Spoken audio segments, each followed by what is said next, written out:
Hey guys, it's Jake. Quick word before the video. This is our new podcast, Holster Makers Podcast, where we talk to makers across the country. This is a new idea for us. We just want to give her a little test run try. I hope you guys enjoy. Into the video.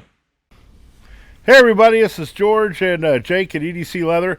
Tonight we're talking to Andrew Callis of AJ Custom Designs. How you doing, Andrew? Pretty good, pretty good. Tell everybody where you're at. I'm located south of Houston in a small little town called League City. Just a little municipality outside of Houston, down on the Texas Gulf Coast. Yep, we got to make it down there and go fishing, man.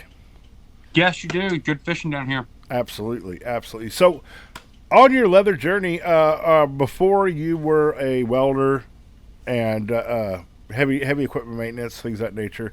So, how in the heck did you get started doing leather? It was just really by chance. I had a Springfield XD that I could never find a holster for that I liked. I wasn't a big fan of Kydex. And so I decided to get on YouTube, and I think it was leatherworkers.net, which was still a pretty big forum at the time, and doing some research. Went down to my local Hobby Lobby and got a veg tan belly. At Hobby Lobby? Yep. Oh my goodness.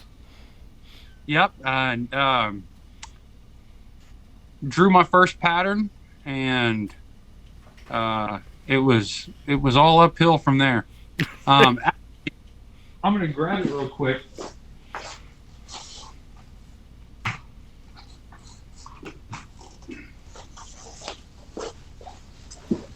This is my very first holster I ever made. Wow, from Hobby Lobby veg tan. Hobby belly leather. And did you draw the pattern for that one? I did draw the pattern for it. And I did it at the 15-degree standard that everybody draws. The 15-degree standard. Yeah, everybody's first pattern is going to be 15 degrees, or FBI can't. Yep. So, yeah, I followed all the rules of your first holster. I used belly leather, drew it at 15 degrees, and yeah, it turned out great. I wore it for like a month, and then decided that I was going to do better. Oh, and where was your next path? Where was your next stop? We started with leather, leatherworker.net, which is still a great forum. It is. For an all-inclusive type of learning platform, there's a lot of information on there, and there's some really big names in the industry that help people. I didn't realize at the time some of the people I was talking to. Yeah. Oh yeah. And they were giants in the industry, and I was talking to them like somebody you run into at a coffee shop. From there, that a lot of stuff on YouTube. I think it was Adam's Leatherwork was he had some really great videos on YouTube that I ran across, showing how to draw patterns, stitching offset. And then at some point I ran across EDC Leather's YouTube page, and y'all had some great content. And then I found the Holsters for Handgun group on Facebook, and that was really a game changer, with a group of people of great holster makers and entry-level holster makers all in one place that were willing to talk and share ideas and give advice and give you pointers, and that made a huge difference. I think still at this point, for the young holster makers, holsters for handguns is probably the closest they're going to get to, like it says, to an apprenticeship program. It is Mm-hmm. more oriented to the newer maker, with a lot of people that are willing to dedicate some time to them, help them with their designs. On the other hand, they do have to be a little thick-skinned because there's going to be some discussions.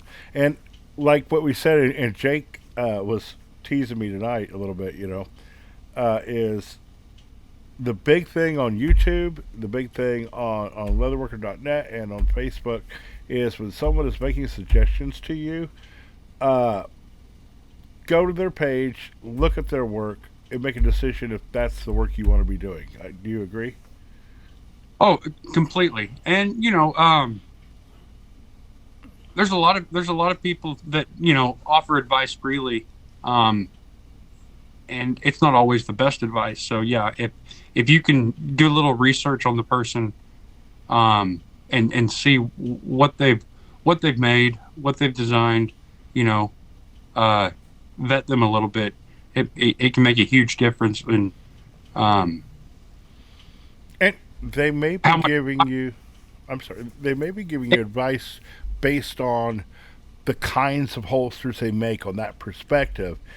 And a newer guy might misconstrue that advice to meaning for the type he's trying to build. Yes, yes.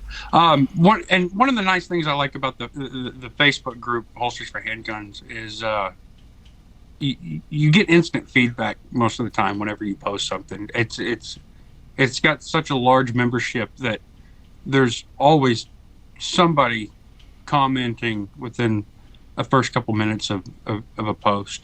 I know I when I first got on it and was starting my journey, um, I talked in private message with quite a number of the more senior makers on there. You, J.R. Parker, as well as some other ones. Eric Larson, And probably. yep, Eric Larson. He was really helpful. The I can't think of his name off the top of my head, but he runs Longhorn Leather out of Arizona. Yep, yep. He does phenomenal work. I mean, I thought it was airbrushed and photoshopped the first Really? time I seen it. I mean, it's absolutely impeccable. There's no I've never seen anything that he's put up that's got any flaws. So, but there's a lot of great makers out there. Let's not forget another Facebook group, another resource for holster makers, one which you're a moderator at, and that'd be USA Holster Makers. Yes, USA Holster Makers. I moderate on. We don't have quite the resources in that group that Holsters for Handguns has acquired over the years. I mean, there's a lot of useful information in the file section in Holsters for Handguns that we don't possess in USA Holster Makers. But we have a large group of international holster makers that are in USA Holster Makers, Right. coincidentally. And so, it's nice being able to see what people from around the world are making, not just here in the U.S. Right. Also, I mean, you're not always going to get along with everybody. So if you find somebody that just rubs you wrong on holsters for handguns, there's a lot of crossover to USA Holsters. You can kind of still get that support network, still get that reviews from people and critiques, and maybe avoid someone that just not going to get along with. Yeah, well, I mean, it is what it is. Everybody has a bad day. Yeah. I think one thing that sets USA Holster Makers apart from Holsters for Handguns is we have a large membership of Kydex holster makers. Yeah, oh, absolutely. So that's one thing I think that Holsters for Handguns is lacking is the knowledge as far as Kydex goes. You don't see a lot of Kydex holsters posted on there. If you come to Holsters for Handguns and you have a question on Kydex, you may not get an answer because we don't have the knowledge base to answer it. You got a lot. Yeah. You got a lot more people in USA Holster can do that. There's a lot of great Kydex makers on USA Holster Makers Group. That's for sure. Yeah, so that covers a lot of the social media there. Like I said, YouTube, you can get a lot of it. You can find the same names. That's a good way to do it. But so you came over to there. We ended up talking. I don't do a lot of texting very much at all because I'm always in the truck. But you can end up in an interesting phone call for a period of time. Yeah. We started talking back and forth. I guess it was a couple months after I joined Holsters for Handguns, and you kind of started mentoring me and about the do's and don'ts and what to look for, and gave me some things to think about as far as design goes. Why, not just how to do it, but why you do things a certain way, which I think is a is an important question to ask yourself when you're doing something. Is it's great to know how to do something, but why you're doing it that way is also just as important. Then it went from there to where we found out that, sadly enough, or frighteningly enough, we think a lot alike as far as the words that we use when we're describing something. So we actually been able to really use a lot of your skills as an alpha tester for us when we're doing a big run at the shop, and I have some harebrained idea. Yeah, we've worked back and forth for a while, come up with some really fantastic designs, I think, over the years. Yeah, I think so too. My background in the welding industry and machining, has aided me in holster design because I can think 3-dimensionally, and so and I think you picked up on that. I think it was really after the first time I posted the Snapmag, is you kind of were like, hey, that's something that's really cool outside the box thinking. And then, we started talking more and more on a personal level about design and bouncing ideas back and forth with each other on, products and just sometimes harebrained ideas. Yeah. I think you have a Snapmag Snapmag over there, don't you? Yeah, I do. Let me grab.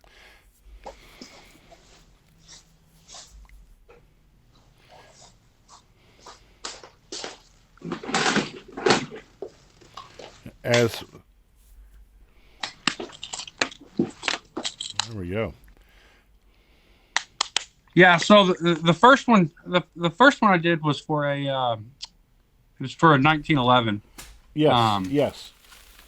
And then later iterations came for the double stack and the stack and a half style. I'm looking over here right now. I think I may actually have your prototype for that design over here somewhere. Remember that?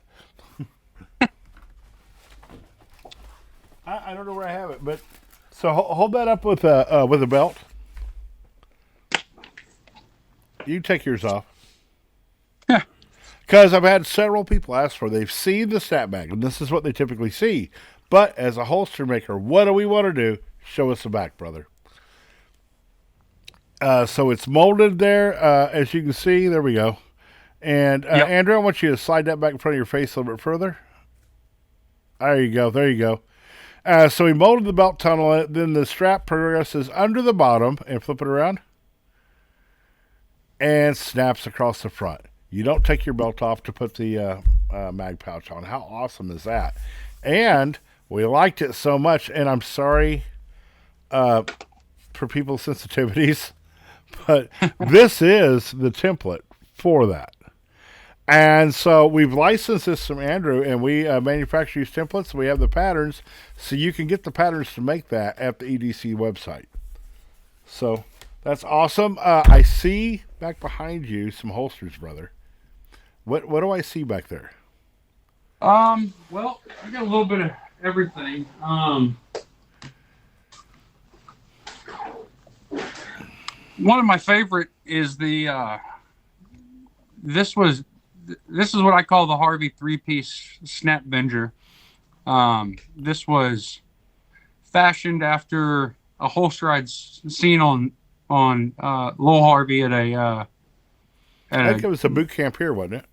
Yeah, it was a boot camp up at your shop. It was the Taco 200 class in October of 2020, 2021. So? Nope, it was 2020. And Lowell stopped by. I guess he was out and about and stopped by, and I seen a holster on his hip, and I'd never seen anything like it before. And I asked him if I could take a closer look at it, and he said sure. And I was just amazed at the outside the box thinking and how simple it was and how effective it was. And I took a couple pictures and asked him if he would mind if I copied it in my own fashion. He said, sure, go for it. Knock yourself out. And so I ran with the idea, and this is what I envisioned it should be. Yep. And when Lowell came up with that, he was at George Lawrence Company up in Oregon, and this would have been early 80s, I think. And his goal was he had a bunch of leather that was too small to make holsters out of. So that design let them, do it. Now, he was doing it for revolvers first, but it let him save a bunch of leather. Now, they were doing as a welted single flap over. So what you did is you took a single design element, being the 3-piece, and then you ran with it in a whole different direction than what he ever did. Mm-hmm. Yeah. And I made it into something that worked for my market down here. And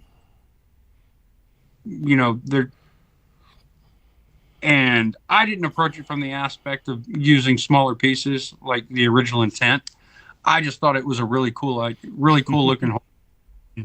The amount of structure that the strap that runs down the sight channel adds I was amazed with, what it did. And it's a natural sight channel. Yeah, it's a natural sight channel, and I mean, it's a really attractive. I think it's a really attractive holster that you don't see. Well, I'd never seen it before in my life. Exactly. I don't even know if pictures exist of the ones from George Lawrence Company. No, when he designed it, he thought it was going to be the greatest idea ever. They test marketed it, and everybody yawned. It never got out of the gate. Right. So it never went there. So with that, but this is another deal to where Lowell Harvey, guys, look him up. You'll see he's an amazing leather worker, an amazing holster maker, and holster designer, and freely shares concepts and ideas. And I know he's just tickled to see that. I think you have a cross draw carjacker style that you did here recently. Yeah. So in the last year or two, I've really been into the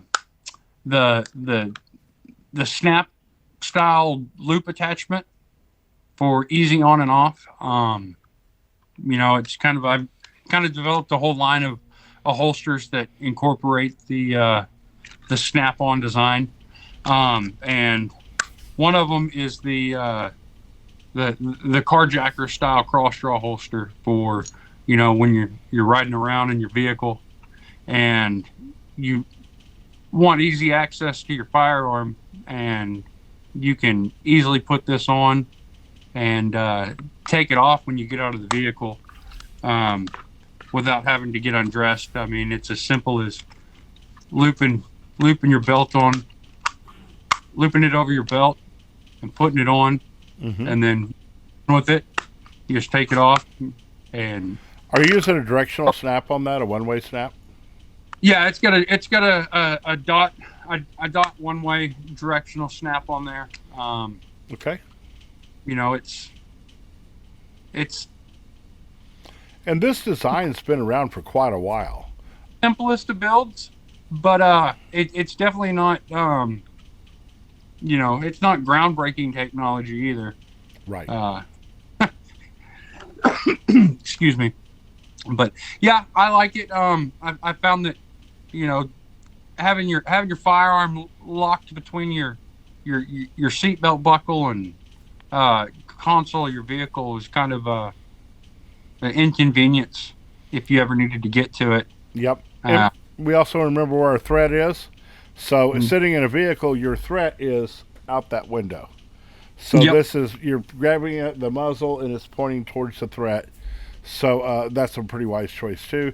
And you're not having to make any gross motor movements. If it's in a typical 3 o'clock position, you're leaning forward, you're getting your hand down here. Now you're trying to get it. Now you're trying to address the threat. So I think that's a fantastic solution for a motor vehicle. Yeah, and that was kind of the. I mean, I don't think I'm the first person to come up with a carjacker holster, but I came up with my own unique design on it. So we've thought you were unique for years, buddy. You're not the only one. Okay, so and I know you have you showed the snap venture, the 3-piece, right? Do you have a regular venture there with a normal belt slot, and then kind of hold them up so the people can see the difference between the two? Yeah. So I've got this one here, which is just a regular Avenger with a thumb brake. That is not a regular Avenger. What in the world is going on there? Well, how'd you do this coloring? Sponge. I kind of like the 80s cloud ceilings. That you would paint in the kids' room or something. I'm thinking of the House Flipper TV shows right now. Yeah. No, I just took one of those natural sea sponges and pinched some plugs out of it so that it was a little bit more random. And so walk us through it. You did a base dye? Yeah, I do a base color. On a lot of my browns, I use either a golden brown or a English bridal color base dye, and then because it's a nice even platform to build off of, and then I use a lot of mahoganies, some Cordovian, however you say it. I okay. Quite figured. And then chocolate. Chocolate's another really good color for. And you're just patting on, or do you kind of get a lot of the dye off the sponge? I'll put a little bit of dye on some wax paper, and then I'll blot the sponge on that, and then I'll blot it on a paper towel or a scrap piece of leather, so that I'm only getting a little bit of dye at a time, and then I'll just, put it on the leather randomly, and then I'll switch to another color. I've found that less is more. You can always add more later, but if you do too much at the beginning, sometimes you end up just having to dye the whole thing black and starting over. I've done that a lot. Now, it's almost got a feel of the 3-piece there. Looking at it though, you've got some. Is that just an overlay? This was a holster that a customer had specifically requested a full guard on the sight channel. And so this was something I did specifically for him. He wears a knife on the same side just in front of his holster, and holsters in the past had issues wearing through the sight channel. Really? And so he wanted something that protected that area. And so it's got kind of like a Spartan helm feel for me. But it does, yeah. I was thinking that when this was laying flat before it was folded and stitched, I had that same feeling that it was very Spartan-esque. yeah. Now I'm looking right across the bottom of the belt tunnel, going to the front, and it looks like the leather's got a break there. Did you take and thin that down going across the front? Yeah, so I use 8-ounce leather in my shop for building holsters for most of what I do. But trying to make this transition here around the sight channel with 8 ounces, just for as thin as it is, it's just way too much. And so I ended up skiving that down along that edge, to like 3-4 ounce. Okay. It was okay. Yeah, I mean it's there as a protectant for the main holster body. So it didn't need to be full thickness. It just needed to be there to act as a sacrificial piece, I guess. That looked pretty wicked and sharp, though, wouldn't it? It would. Yep. It definitely would. I don't know how durable it would be over the long haul for a wear guard made out of shark, but yeah, the customer is extremely happy with it. So why do you have that one? What happened? What'd you do, Andrew? I had a slight case of lipsdexia. I got some initials backwards when I stamped them and had to start over because unfortunately they don't make an eraser that'll get rid of letter stamps. So what's the initials on it? The initials are KJN. So anybody out there that has the initials KJN, Andrew's got a deal for you, brother. And also owns a PX4 Storm. Oh, that's lovely. Yeah. All right. So we got that one there. I know you got some more back here. So you came to the boot camp. That was a hoot. What boot camps are, from the guys, is 3 days in the shop, and we work you like a dog. We design all one day, then we're building what you designed. Or Andrew, you went through it. Yeah, it's a great class. I didn't do I kind of did them out of order. I started with the second class, which was the Taco 200, but it's a great class. My phone is going off. I'm having Jake turn it off. It's a great class. J.R. Parker he's a phenomenal instructor.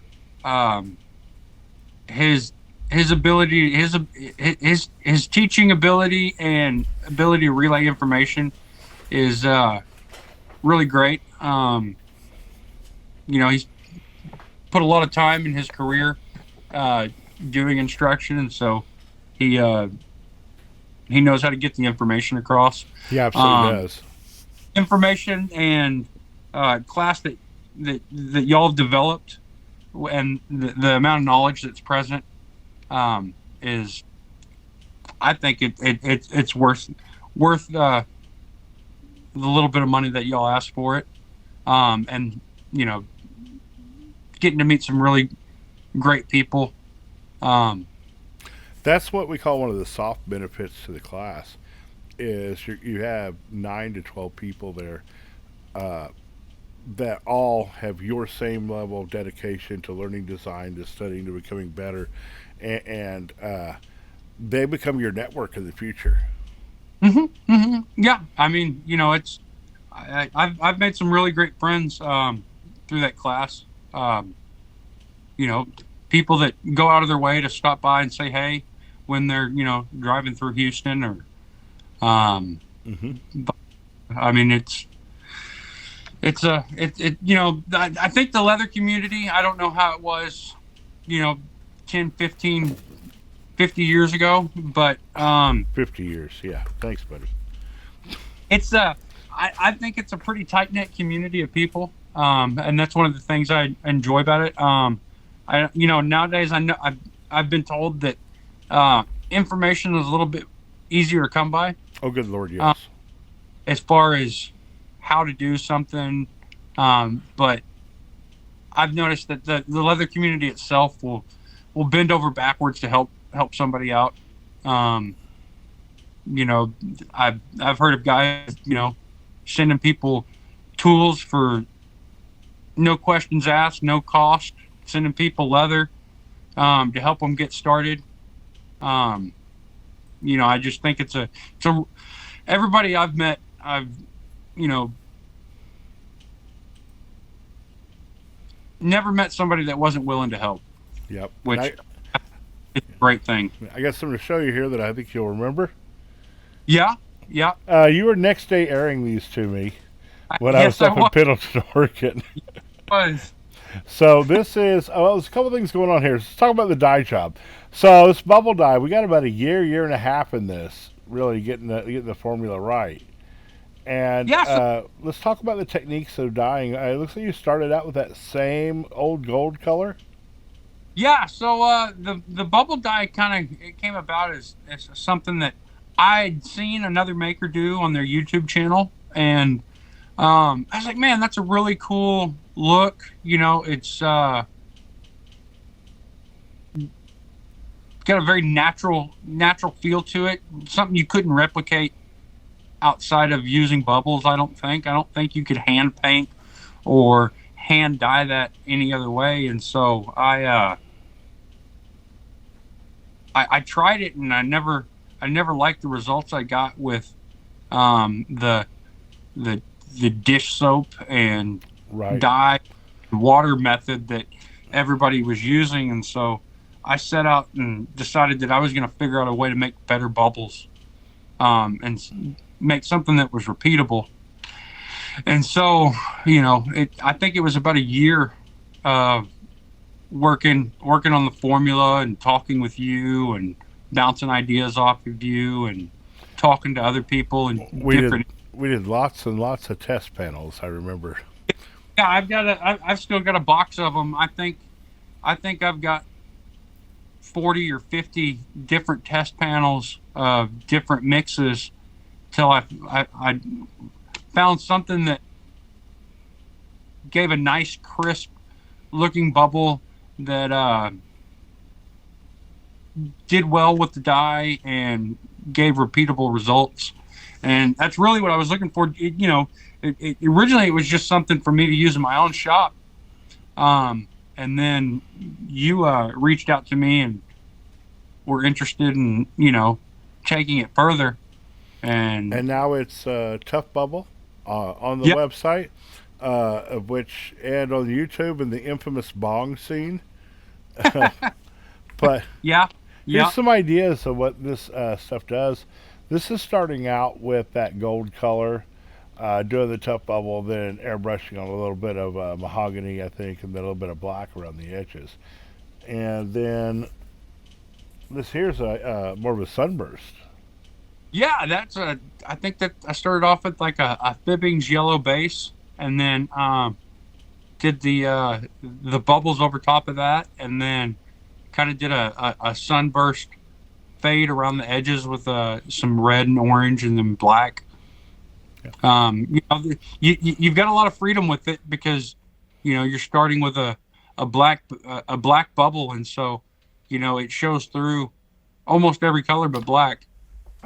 Here's a concept of that. There's a blue. Yeah, blue and purple, very aquatic feel to it. Yeah. So this is stuff you can do, and these are on our Venture Click and Ship. And that's something that really came around after you came on the scene, too. We didn't really start releasing those. The Click and Ships were an in-house product, to support us, in production. But, oh, shoot, I think we sent you a whole hide. Clicked out the entire side for you. I use them. I've got just stock Click and Ships that I have sitting up on the shelf in my shop, waiting for somebody to walk in and, say, hey, you got anything for a Glock? And I'm like, yeah, I do. And, they walk out the door with it that day, no waiting. It's really great for, especially you guys that do gun shows where you need a lot of the same holster. And exactly. I mean, I think if you get the process down between sewing, molding, and dyeing, I think you might have an hour total into each holster. You know, compared to having to cut it out by hand and sand and all that. So it's a great product. And then I think you've also The snap cakes are out. Yeah. yeah, the snap cake, which is I mean, that's right up my alley because it fits right in with. If it's got a snap, Andrew's in. Yeah, yeah. If it got, I'm there. That's I put snaps on as much stuff as I can. I don't know if I really wanted to know all of that, but Well, and yeah, the go ahead. the click are a great product. I mean, you know, I think they fit the what is this one? That's Cake the Zero. I think it fits 50 or 60 different models I of 55 or 57. yeah, and probably some other stuff that we have that you haven't even figured out yet. Yeah, yeah. Now we did have to do a little bit different one for the 1911s. Right. Well, you're going to run into that different slide thicknesses. Right. Well, we define. Let me grab this here. Okay, so we define a click and ship by the triangle created with the ejection port to the mag release to the face of the trigger. So face of the trigger, mag release, ejection port. And if that triangle is the same and the general thickness is the same of the slide, then I can usually put it into a click and ship, into one or the other. And what is that? What is that triangle? Is that ability? Is that what is it? What is that triangle doing? What are you looking for specifically from that triangle? Well, when I do it, what we do, you've seen our stitch traces over the years, which is all manual. We actually photograph the firearm, and then Jake, he takes and traces that out in a CAD program. And so I literally just start laying layer on layer on layer on layer, stacking up firearms and lining up these three aspects. And as long as I can line that up, then I know, for example, this is a SIG 365. This is a Glock clone, believe it or not. It's not a Glock in parts or anything of that nature, but it will fit into a Glock click and ship. The way the way the throat works, the amount of room I have to the belt slots and all that. Now, if you'll take any of one of your blue guns, grab one of those, take a 1911, put it on top of it, and you're going to see that triangle change radically. So your 1911s and their clones, the CZs, the 2011s, all that. Even the Berettas, the 94s and stuff like that are more 1911 than they are Glock. And it's going to confuse people because there are actual Glock clones out there to where they even look like a Glock. But we're just concerned with these aspects, which the importance of those in designing a holster. Then the next thing on that snap cake that you were just doing, we know that, so this is a MOS. Can you see that? Right. Yep. Okay, so all these are within about a 1/4 inch of the ejection port, okay? So we have now, over the last year and a half, 2 years, have started designing all holsters for the throats drop right down here. Okay. Yeah, I mean, red dots are red dots, aftermarket reflex sights, whatever you want to call them. I mean, they're here to stay. Yeah. I it's not going to go away. Thought it was a fad, but I think as shooters get older and their eyes get worse, they've realized that red dots are beneficial. XDS9. Yep. SIG 365. If I line these up, okay, my ejection ports match, my mag releases match. The face of the trigger is further forward because it's a flat face trigger. Otherwise, as far as a holster designer goes, a proper stitch line and a proper length of holster Okay, and these you can put the same ride height in the same shape of holster body. Yeah, I mean it makes sense to me. You know, you can buy when you can buy one thing and make it work for 55 different things. I mean that's why Yep. wouldn't you? And then, your snap cake. You want to see something cool? So look at your snap cake. Okay. Look at this. That's Cape Buffalo. Oh, Snaps, nice. the straps, and the reinforcements. Yep. Yep. It's an easy way to dress it up. And we're shipping it this way, brother, for like $7.50, I think.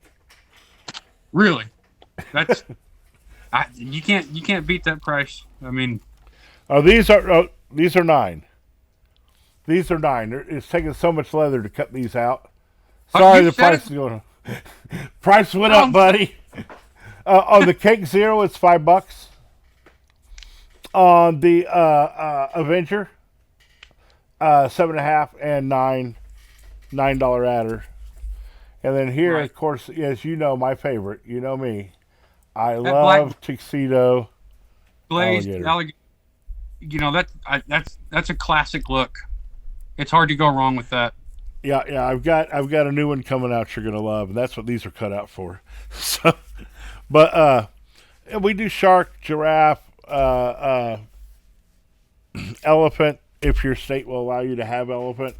I talked to Adam McInerney of Agrarian Crafts up in Oakland, California the other day. And he is my go-to guy that keeps track of everything that is legal and not legal in California as far as exotics go. And he's going to make a PDF form, and he's going to put it on holsters or handguns. So you have a list of do not ship to California, Oregon, or Washington. Really? Because that is a go directly to jail thing. I've never even thought about that. Yeah, so he's doing that. Because I've got a number of customers in California, and I don't think I've ever shipped any exotics out there, but I've never even thought about that being an issue. And there's things you wouldn't even think of. Did you know that it's Python? We have it all over the place. You get it cheap at Tandy, you get it cheap at Springfield Leather, right? Go to jail, you ship it to California. Python.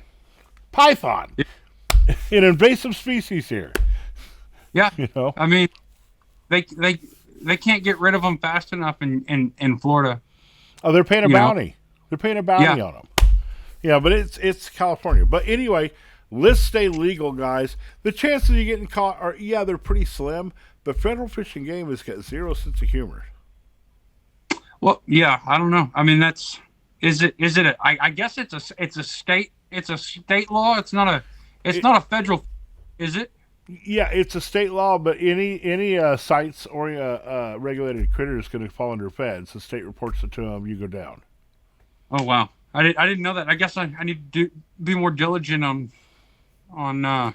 We do know a guy to ask on USA Holster. Holster. So let's touch base with him. But Adam keeps track of that.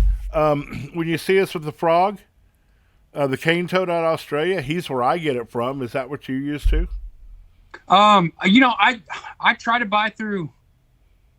So I try to make a habit of buying through distributors when it comes to exotics, just for the fact that I know that it's come from a legally sourced, ethical, place. So let's touch base on a few of those first, okay? Because that's a very valid point. Jerry Van Amberg. Yep, he's a great guy. He's got a little bit of everything, from what I understand. Lewis Leather Sales. Lewis Leather Sales. Texas. Maker's Leather Supply is a outstanding. They've been carrying a lot more exotics the last year or two. Sebring. Yep. Amtan. What was that one? Amtan. American Tanning. Yep. But now the last one you mentioned is important. It's really important, and that is Pan American Leather. Yeah. They are, I would say, the premier exotic handler in I guess, France and America. Yeah. They just opened up a place in Paris. Okay. They have tanneries here in the U.S. They have them overseas as well. Um, Man, I have never. They're not the cheapest. No, they're not. But their hides are quality. I mean, they give you the option of buying either a grade one, which, from my understanding, if my memory serves me, grade one's top. That's the best there is, all the way to grade 5. Um, When you and get an ostrich leg from them, it's like this. You yeah, know? but even their grade 5 hides that they're selling for cheap, as far as I'm concerned, is, with what you can, the amount of yield you can get out of an exotic leather for, small goods is amazing. I've never bought a grade 1 hide because I've never needed to, for what I'm making, but I can only imagine what a grade 1 hide, it's got to have diamonds or something in it. You will. It will light up your wife's accounting eyes when you Yeah. order a 92 centimeter grade 1 alligator. Oh, I bet, It, especially have it sold. yeah, it was sold when I bought it, so thank God. But, yeah, that was as bad as the time that at 4:45 in the afternoon on a Friday, I get a phone call from Herman Oak. Actually, Jill called me because she was getting a phone call from Herman Oak at 4:45 on a Friday, and I had forgotten to tell her that I'd ordered leather. And I think we had 42 hides coming in. 42. The sides Wow. of leather. Yeah, she got a little tense. Oh, was that all holster prep? Yeah, yeah. She, she got a little tense with me. Didn't talk to me for about 3 or 4 days, but it's all okay. It's all good now. Yeah. But and then holster prep. Yeah, that's the thing. It's a leather that we have tanned for us by Herman Oak, and we're exclusive to it. It's a product you use, I believe. I use so as far as veg tan holsters go, my shop is a Herman Oak leather. Um, that's all I use for holsters. I use other tanneries leather for other items, but as far as holsters go, I use Herman Oak, and I started off using leveled skirting, strap leather, and then you sent me a sample, I think, of the holster prep. I think I sent you enough to cut a holster out with.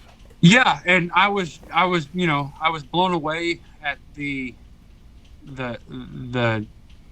density of the hide compared to standard skirting, which for me is what I'd been looking for. I was looking for something that was still around the 8-ounce weight, but had that feel and density of something that was more like a heavyweight skirting. And so to me it was a happy marriage between the two. It gives holsters a lot more structure, and I think the yield on a holster prep Herman Oak hide, I find that I get a lot more holsters, usable area, square footage wise, out of the hide than your standard skirting or veg. Well, we wanted that. We wanted that extra structure that we could get from it. And honestly, the part that I was going to kick out of was I have them rolling on the mirror polish wheels because I don't like hair cell. I mean, Right. we're doing our own sculpting. I love the finish that the holsters get. I mean, it was basically you're cutting a step out of it. I don't know if you've ever glassed. Oh yeah. The hide of the leather to get it to lay down and be smooth, but I was doing that on all my holsters before, because I like that really smooth look. Are you taking and waxing your holsters after acrylic seal? No. Rob Comfort's doing that. If you looked at his up at that would be Twin Creek Leather in Columbus, Ohio. Mhm. Look at somebody that's got this real warm, mellow glow to it. He's Right. doing the acrylic just like we do with Angelus, dipping the acrylic. Once it cures, he's hitting it with a carnauba cream and buffing it out. And it's just bringing And another layer.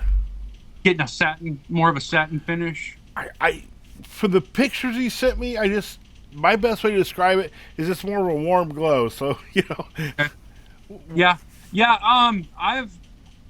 I've experimented with my I use mostly Fibbings products in my shop. I've got a handful of Angelus products. I use some of their dyes, the more vibrant colors, the blues, the reds, the oranges. Oh, they pop. They do. They're a lot more heavily pigmented than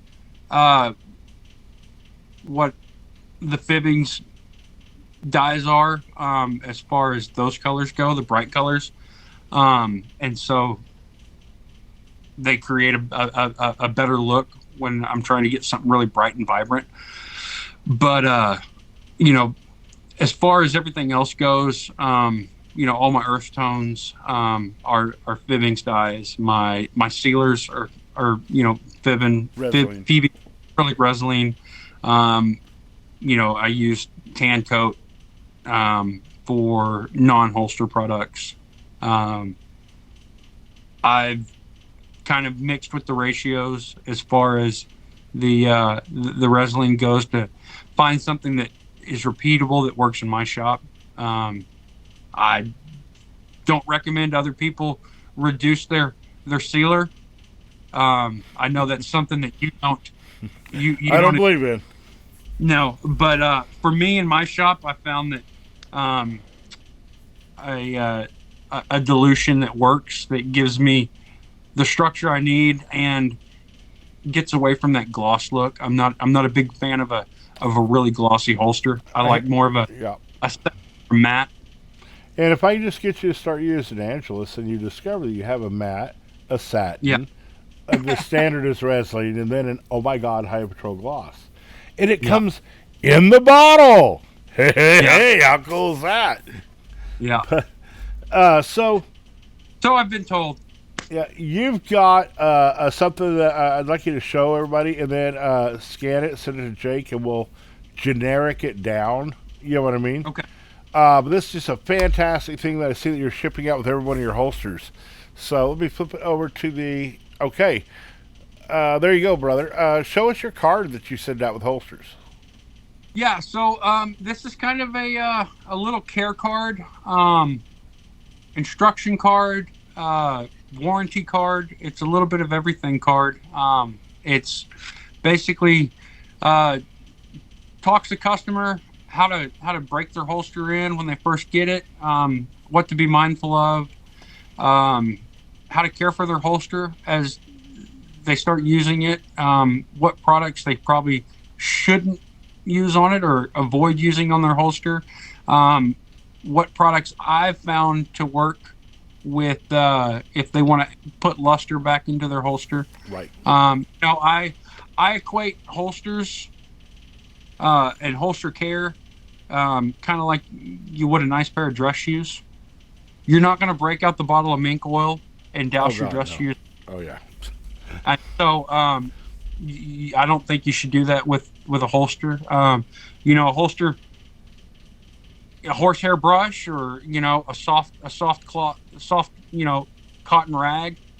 Wipe it down if it gets dirty. Maybe hit it with some neutral shoe polish. Exactly. If you want to put a little bit of shine back on it, but it doesn't need much. Just a little TLC every once in a while. And then on the reverse side of that card, it talks about the mil spec pull the dot snaps and how they function, how they interlock with each other. Because not everybody's familiar with them, and so I know a lot of my customers, the first time they see them, they kind of struggle with them because they want to snap them like a regular snap, and they don't understand how it interfaces with itself to become a one-way directional snap. And so It gives instructions on how to use them, and then below that's just a general warranty and disclaimer. Um, as far as the holster goes, what's covered, what's not covered, and you know, best practices when using the holster, and then my contact info at the bottom. We'll take in. We'll strip a lot of that out, kind of make it a fill in the blank type thing, so the guys can play with it and see what they think of it. I believe you use the same people we use, Mr. Print. Yeah, I like Vistaprint. They've got great templates on their website. I mean, they've really made making business cards, easy for people that aren't, Photoshop or Adobe Illustrator savvy. You can basically type in what you want, and That's what we do. 10,000 different templates to,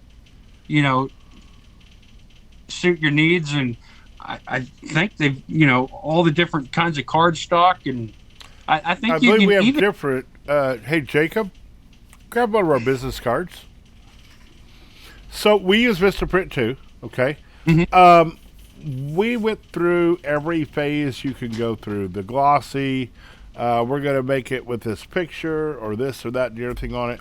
And what we found from talking to clients is they want simple. They want simple and plain. I've noticed that they want what you do, how to get a hold of you, and legible. Yep. If somebody can't read your business card, it really does no good.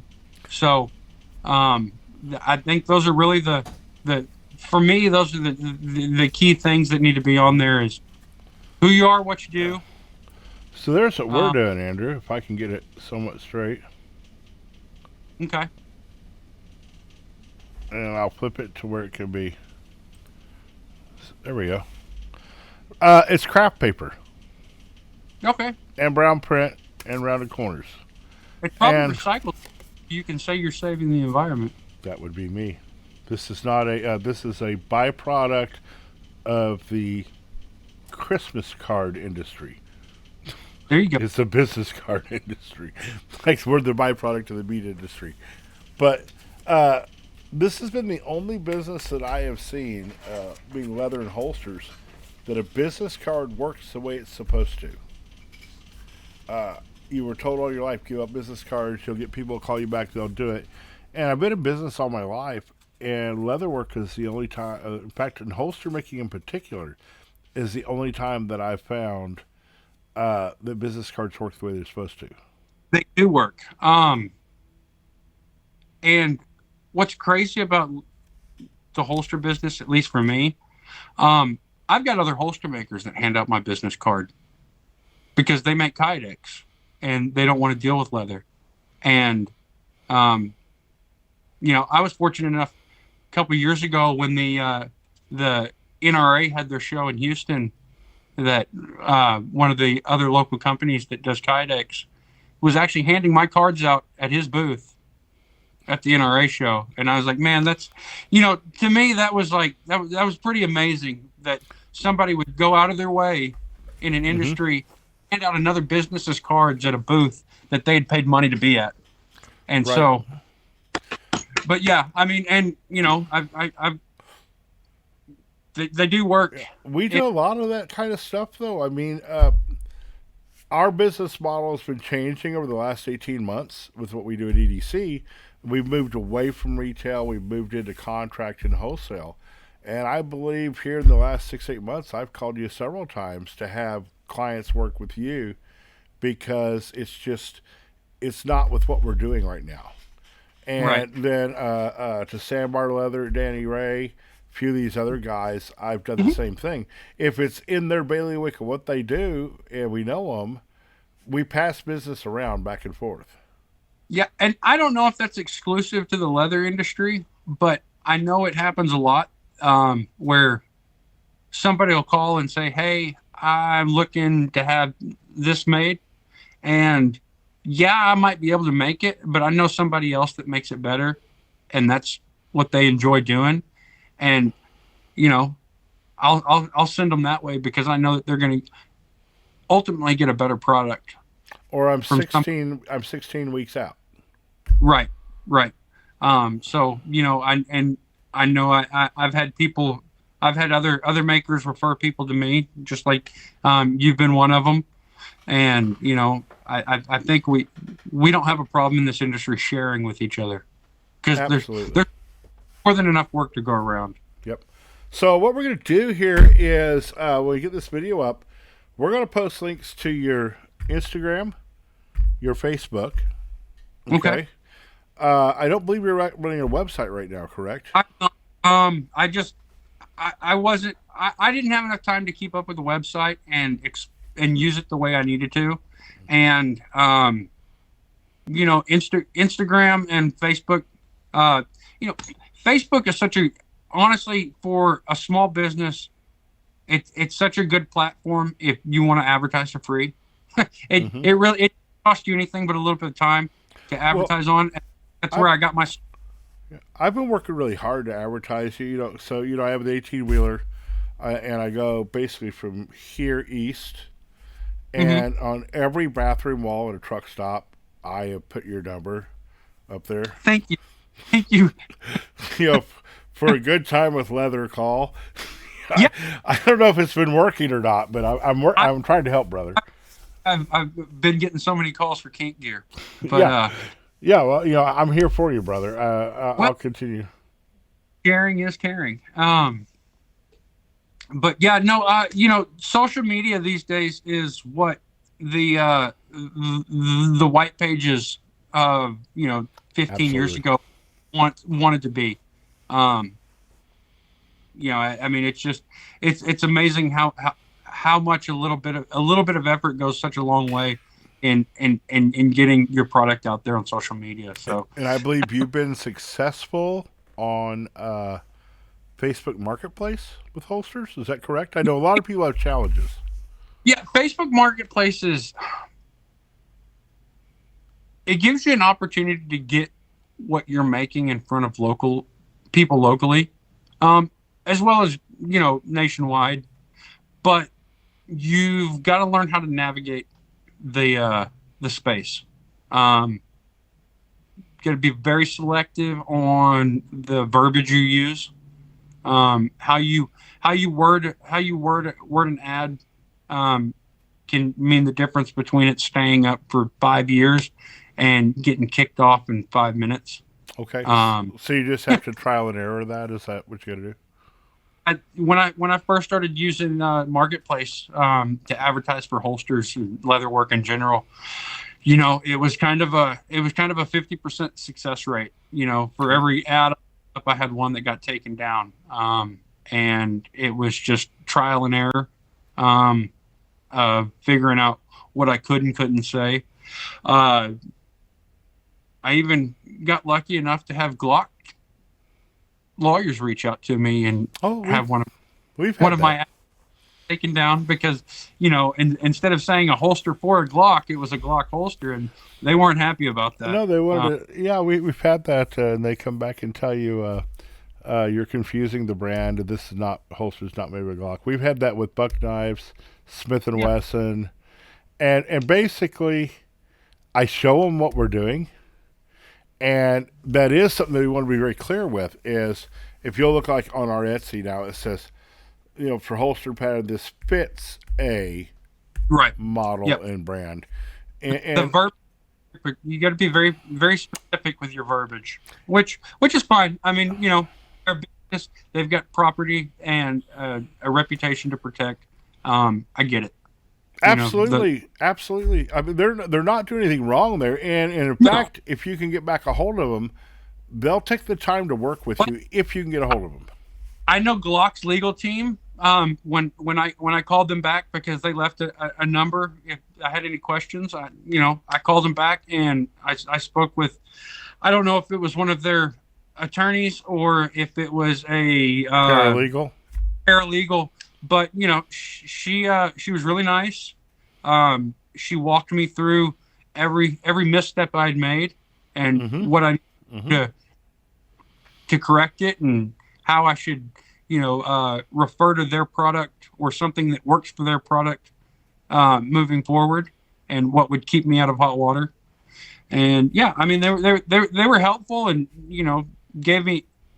answered all the questions I had for them. But yeah, marketplace is really good if you're just getting started. It helps you get a foothold in your local community, which for a holster maker, your local surrounding community is going to be the biggest part of your business. For every holster I sell out of state, I sell 3 to people walking through my door locally.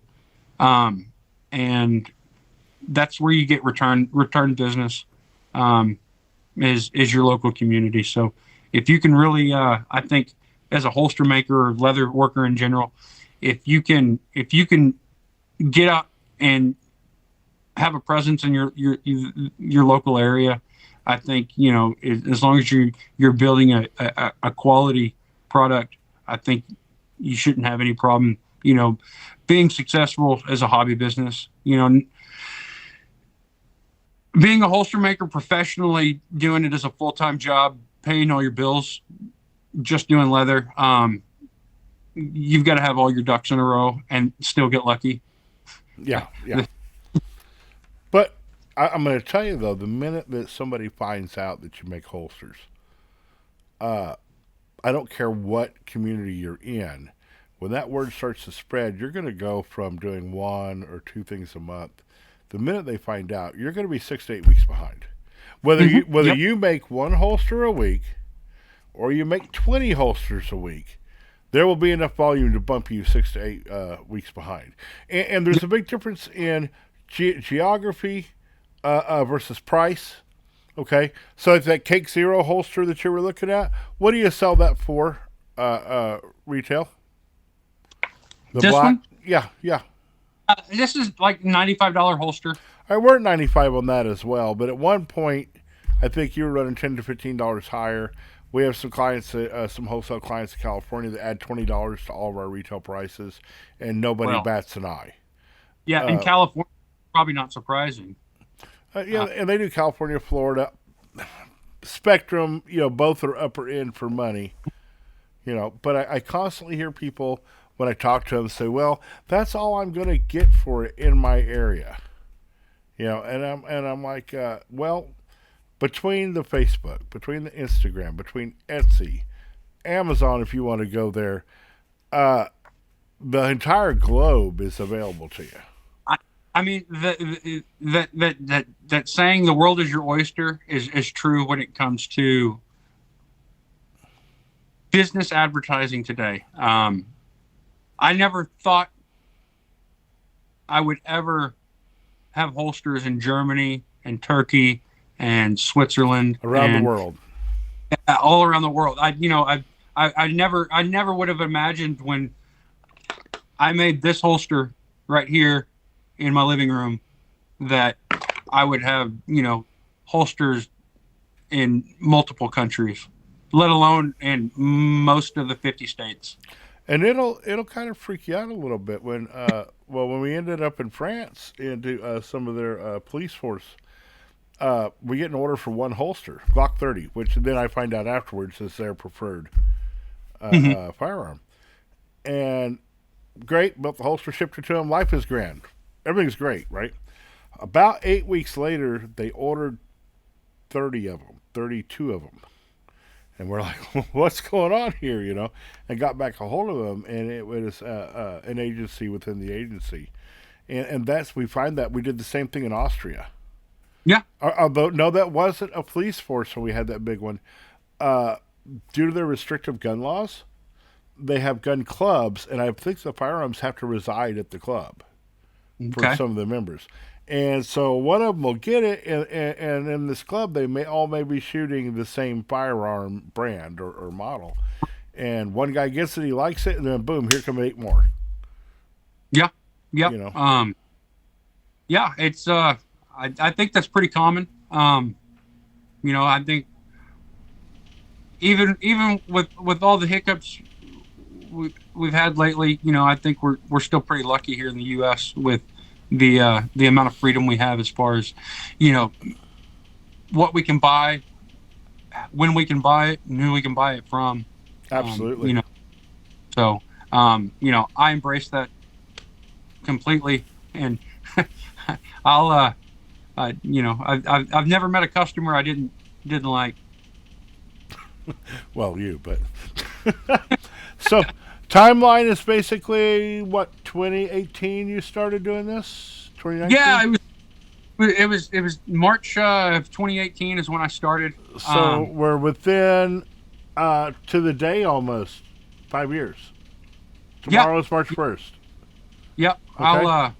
I'm my 5-year anniversary. I'm having I don't know You're what gonna five. your wife's making you chicken and rice. Yeah, chicken and rice. That's what I get for my But 5-year anniversary. what you're looking at, dude, is in 5 years you started out working on the kitchen table, then you moved into the closet at your house, Yep. and now you have your shop. I've got a 1,250 square foot shop in a small business center, and I'm loving it.